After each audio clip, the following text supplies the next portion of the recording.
श्री स्वामी समर्थ. यावर्षीची मकर संक्रांती खरंच अशुभ आहे का?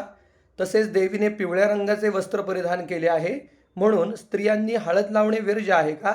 असे अनेक प्रश्न माता भगिनींचे संभ्रमातून येत आहेत. तर आज आपण खऱ्या अर्थाने जाणून घेऊया, मकर संक्रांती ही अशुभ नसते. कारण संक्रांती देवी म्हणजे नक्की कोण हे आपल्याला माहिती असणं अत्यंत गरजेचं आहे.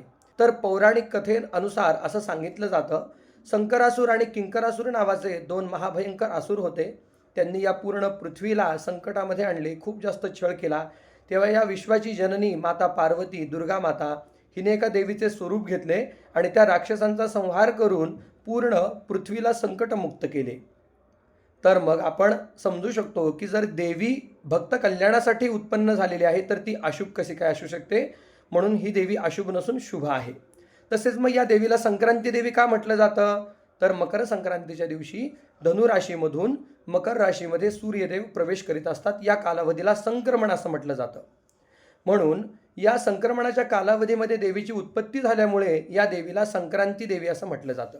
तर शास्त्राप्रमाणे असंही सांगितलं जातं, देवीने परिधान केलेले वस्त्र असे त्यावरून शुभ अशुभ गोष्टी ठरवल्या जातात. परंतु देवीने पिवळ्या रंगाचे वस्त्र परिधान केले आहे म्हणून फक्त पिवळ्या रंगाचे वस्त्र घालणे वर्ज्य सांगितलेले आहे. त्यामुळे हळद स्त्रियांनी लावणे वर्ज्य आहे असं कुठेही सांगितलेलं नाहीये. प्रामुख्याने हळद कुंकू हे सौभाग्याचे प्रतीक आहे. त्यामुळे अशा कोणत्याही प्रकारच्या आलेल्या अफवांवर विश्वास न ठेवता आपला जो आनंदाचा संक्रांतीचा सण आहे तो अगदी आनंदाने आणि उत्साहात साजरा करावा. श्री स्वामी समर्थ.